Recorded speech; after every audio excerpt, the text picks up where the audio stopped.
সুপ্রিয় শিক্ষার্থী বন্ধুরা, আসসালামু আলাইকুম। এএসকেএমপি অনলাইন স্কুলের পক্ষ থেকে তোমাদের স্বাগত জানাচ্ছি। আমি মোহাম্মদ আবু সিদ্দিক, সহকারী শিক্ষক, এএসকেএমপি মাধ্যমিক বিদ্যালয়, সাতবাড়িয়া, ভেড়ামারা, কুষ্টিয়া। তো প্রিয় শিক্ষার্থী বন্ধুরা, আজকে আমরা নবম দশম শ্রেণীর তথ্য ও যোগাযোগ প্রযুক্তি বিষয়ে অধ্যায় 5-এ ক্লাস করব। আশা করি তোমরা আজকের ক্লাসটি সবাই মনোযোগ দিয়ে শুনবে। তো প্রিয় শিক্ষার্থী বন্ধুরা, চলো যাই মূল ক্লাসে।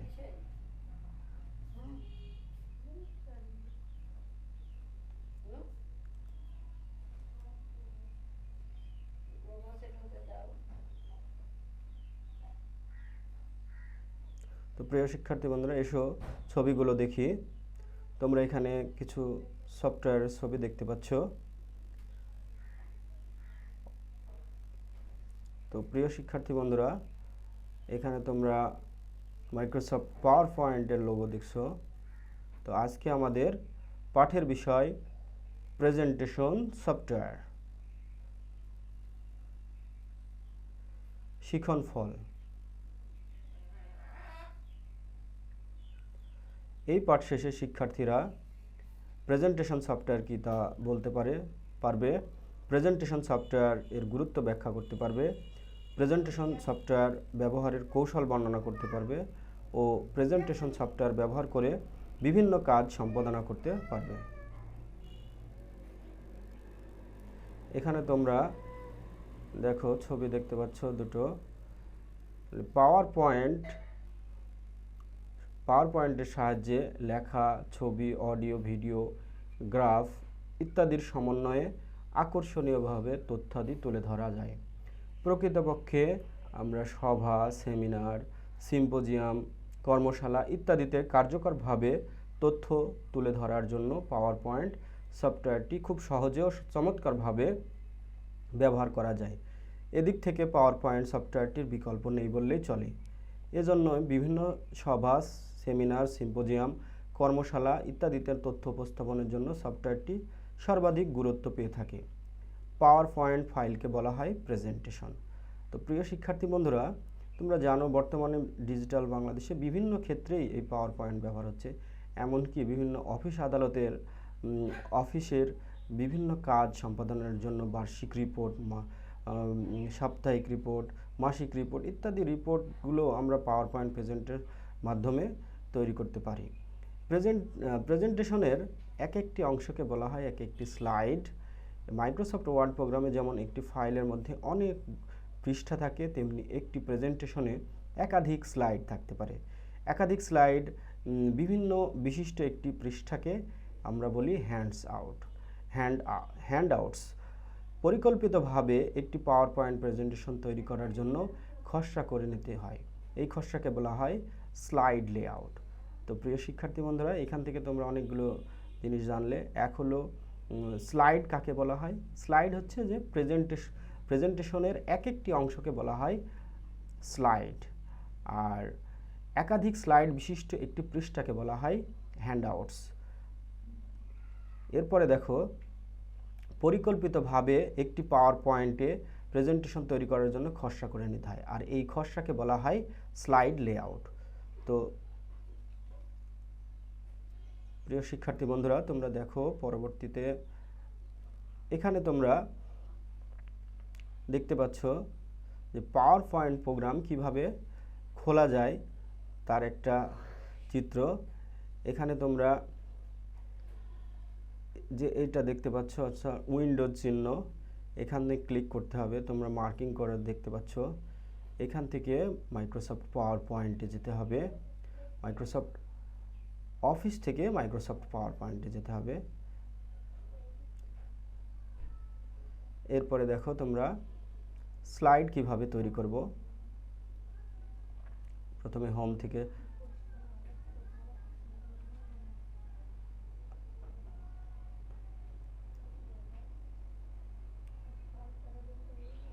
নতুন স্লাইড এখানে যুক্ত করা দেখাচ্ছে। তোমরা এখানে কন্ট্রোল এম দিলে আমরা নতুন একটা স্লাইড, যেমন একটা পৃষ্ঠা এখানে 1, 2 দেখতে পাচ্ছ। তো আমরা যদি কন্ট্রোল আর এম একসাথে প্রেস করি তাহলে নতুন স্লাইড নিতে পারবো। এখানে দেখো স্লাইডের একটা ফাঁপা সিলেকশন পয়েন্টার ড্রাগ করে বক্সের আকার ছোট বড় করা যায়। এই বক্সের আকারটা আমরা ইচ্ছা করলে ছোট বড় করে নিতে পারবো।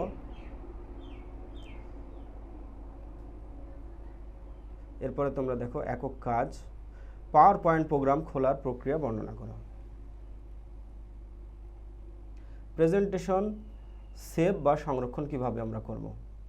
একটা প্রেজেন্টেশন কিভাবে আমরা সেভ করব বা সংরক্ষণ করব। ফাইল থেকে আমরা, তোমরা দেখো ধাপে ধাপে ফাইল থেকে সেভ অ্যাজে যেতে হবে। সেভ অ্যাজে গিয়ে আমরা যখন এটা একটা ফাইলের নাম চাবে এবং কোন ড্রাইভে সংরক্ষণ করতে চাই, কোন ফোল্ডারে, সেটাও সিলেকশন করে দিতে হবে। এখানে ফাইলের একটা নাম দিতে হবে, নাম দিয়ে সেভে ক্লিক করলে এটা সেভ হয়ে যাবে। ব্যাকগ্রাউন্ড পরিবর্তন করা, অর্থাৎ প্রেজেন্টেশন সফটওয়্যারে আমরা কিভাবে ব্যাকগ্রাউন্ড পরিবর্তন করব। ব্যাকগ্রাউন্ড পরিবর্তন করতে হলে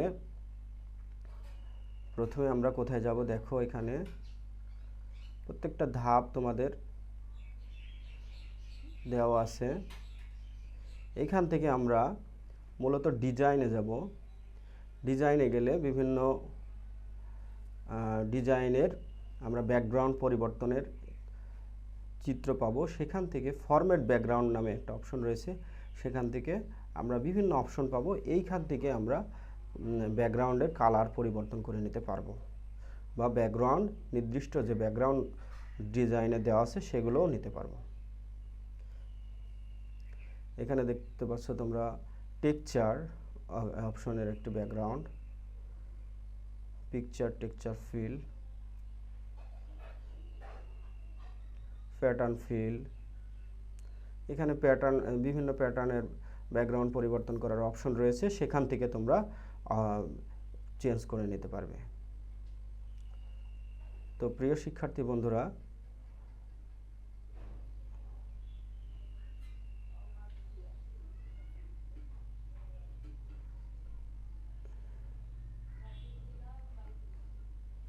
এখানে তোমরা দেখতে পাচ্ছ যে প্রেজেন্টেশন স্লাইড প্রদর্শন, অর্থাৎ আমরা একটা স্লাইডকে কিভাবে প্রদর্শন করব।